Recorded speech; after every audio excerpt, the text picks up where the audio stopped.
Breaking news from the White House. Huge Melania announcement. A piece of a historic magnolia tree that was planted by President Andrew Jackson is being removed due to the portion in question being labeled a safety risk by the White House. Stephanie Grisham, a spokeswoman for First Lady Melania Trump, gave a statement about the decision to remove part of the tree, stating that the decision was reached after reports were reviewed by the U.S. National Arboretum about the weakened condition of the tree. Here's more from Fox News. She trusted that every effort had been made to preserve the historic tree, Grisham said in a statement to Fox News, adding, "The First Lady was concerned about the safety of visitors and members of the press who are often standing right in front of the tree during Marine One lifts."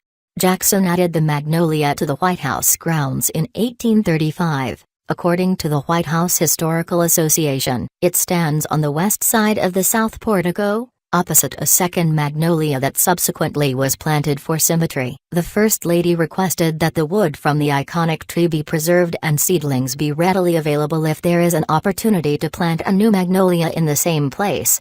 The removal is planned for this week while President Donald Trump and his family are in Mar-a-Lago for Christmas. Here are a few more interesting details via the Washington Post. The enormous magnolia tree stood watch by the south portico of the White House for nearly 2 centuries. Its dark green, glossy leaves shaded politicians and heads of state. Its ivory flowers bloomed through times of peace and war. It is the oldest tree on the White House grounds, a witness to Easter egg rolls and state ceremonies, a resignation, a plane crash, all the tumult and triumph of 39 presidencies.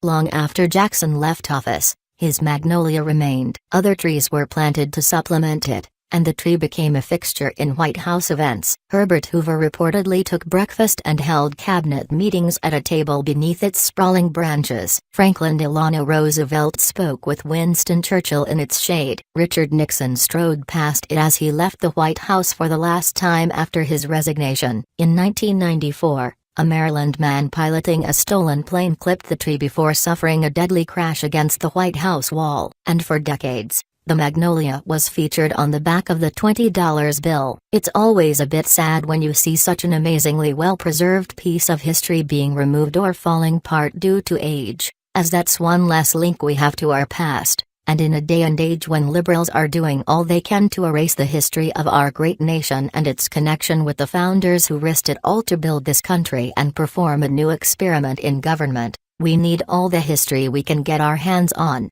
Let's hope those responsible for cutting the tree do so with as much care as possible to preserve pieces of it that can be kept for future generations to enjoy.